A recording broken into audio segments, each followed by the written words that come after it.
Dalawa pala kami ni Mrs. mga idol ang nagluto ngayong gabi para sa handa namin sa Noche Buena. Ito po ay simple lang itong lahat mga idol ang niluto namin. At kung hindi man ito maubos ay pwede din namin maulam ito pagka umagahan. Hello po mga idol, Merry Christmas po sa ating lahat. Unang-una po nagpapasalamat po kami sa Panginoon at kay Ma'am Beth na rin na binigyan po kami pang Noche Buena. At sa lahat po ninyo mga idol na sumuporta din po sa amin at sa lahat din po nagbigay ng blessing sa amin. Maraming salamat po. God bless. Pagkadating ko sa bahay mga idol, ang unang niluto ko ay tinulang isda tapos paksiw na tamban sa suka.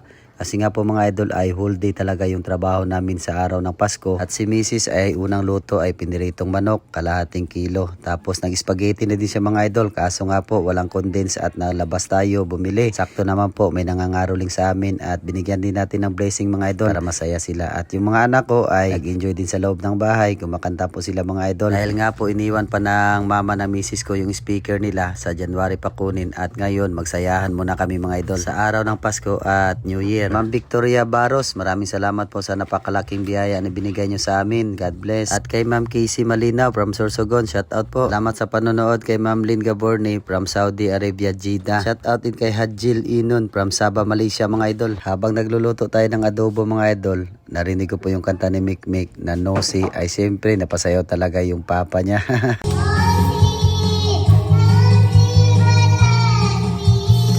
Alam nyo po mga idol, totoo talaga yung sinasabi nila na ang 500 peso pang Noche Buena ay kulang talaga sa isang pamilya mga idol. Kasi nga po kung meron po tayong kamag-anak ay hindi talaga sapat. Okay lang talaga sa amin mga idol. Kagaya ko kasi kami lang dito sa bahay. Sa halagang 500 peso nga po ay sapat na sa amin. Sobra-sobra na. Pero sa ngayong gabi ito mga idol ay naparami talaga yung luto namin. Nang dahil po kay Ma'am Beth mga idol na taga Canada na nabigyan po kami ng blessing. Pero itong lahat mga idol ang aming niluto ay alam ko hindi talaga namin ito maubos. At sigurado talaga ito mga idol na may matitira to pagkabukas. Kaya nga po mga idol tayo bilang tatay tagapagluto ay diniskartehan ko talaga ang handa namin sa Noche Buena. Simple lang. Ang spaghetti, pritong manok, adobo, at inihaw at saka pritong isda. Kasi alam ko mga idol hindi ito madaling mapanis.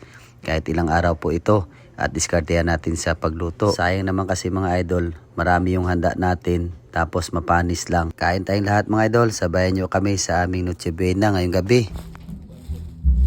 Lord, salamat sa pagkakangyatag ni mo karon. Amen.